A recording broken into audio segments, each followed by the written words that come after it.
What's happening? Why did last night happen? And what's going on behind the scenes, do you think? And there's nothing new going on. I remember when Americans assassinated the Soleimani, and Iranians were jumping up and down, oh, we're going to retaliate, this and that. Yes. Donald Trump basically made a statement that Iranians called the Americans, and the Americans said to them, listen, okay, you want to fire some missiles? We give you this, do it. And they done it. Nobody died. Iran, if they want to attack Israel, they have close allies to Israel.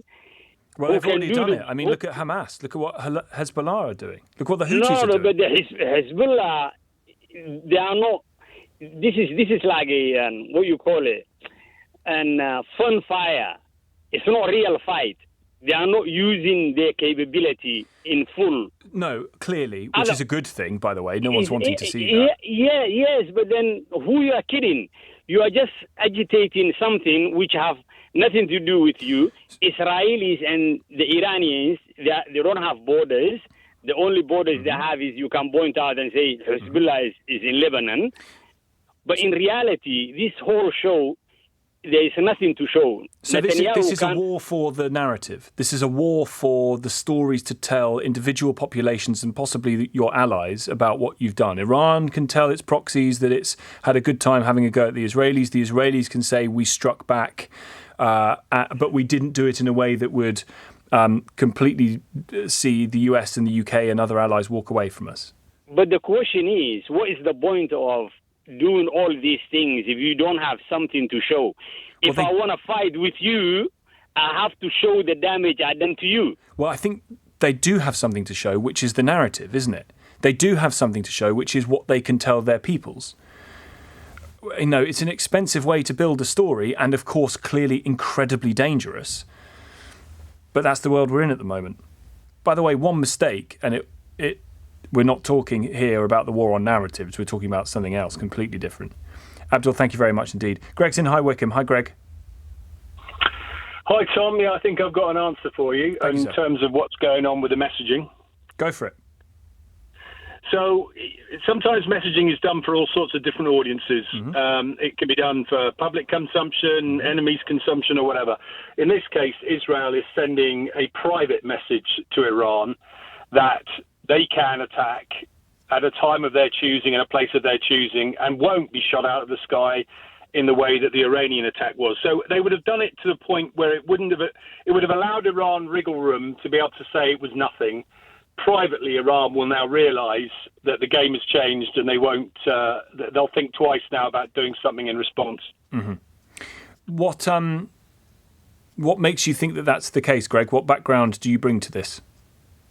I used to be the head of RF operations and retired as an air marshal about 5 years ago. So I know how this works, and it's not always for public consumption. I suspect there will have been some degree of back channeling, probably not directly but indirectly, to manage this. Almost certainly. So there would have been a number of back channels. They would have told their allies or friends that what they were doing so that they could have calmed everybody down.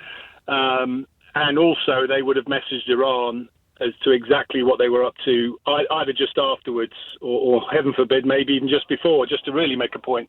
But they would have been sending a private message alongside the actual act. And that's because clearly nobody thinks it's in anyone's interests to have missiles flying over all the time between Iran and Israel. That's disaster. No, I think that's true. It's costly. It's in lives, in sheer, physical, monetary costs. I think it's a really important lesson here, and it applies to Ukraine as well. Is that I've got an analogy. If you spend all your time and money shooting down the arrows, it's going to be a very costly and very lengthy process, which is kind of where we are in Ukraine as well. Every now and then, you have to go and deter or defeat the archer. And that could be actually a way of limiting the war rather than escalating it. And I think there's some really interesting parallels now in Ukraine because where we've limited their ability to strike outside their borders. And I think that has made it much harder for them, therefore, and therefore Russia has exploited that. The read across being maybe Ukraine should be permitted with NATO weapons to hit inside Russia. I mean, that feels risky. Yeah, absolutely. I mean, I wouldn't call them NATO weapons. They're weapons from UK or US industries, but they are. Why would you keep giving them weapons to shoot down the arrows, which is extremely expensive, and we don't have that many to give either. Yes. When you could actually take out the factory or the site where they're made or Russia's the launch site. An entirely different prospect, isn't it, militarily to Iran? It's a war, Tom. What do you think Russia's doing to Ukraine? Or what do you think Iran intended to do against Israel? The idea that one side can fight a limited war against another side that has no morals or limits is just crazy. Greg, great to talk to you. Fantastic background you bring to the conversation as well. Thank you very much indeed. Former head of RAF operations, knows his onions. Thank you. Jason's in Belsize Park. Hi, Jason. Hi, Tom. I mean, I guess just to double down on what Greg said, and, I found that to be very sensible. I don't think Israel are in the business of flexing and playing tit for tat. That you just have to look at precedent. And I think it's about perception. I think where the last 7 months, and there are issues in many directions, but if I go to 30,000 feet, one of the problems I see is perception and Israel's frustration that often their allies are not aligned into their perception of this being an existential threat. So if I look at what options they had, there were two. There's a military option, or there was a moment perhaps to capitalize on some really interesting, for the first time, Saudi and Jordan breaking cover, particularly given the Gaza challenge.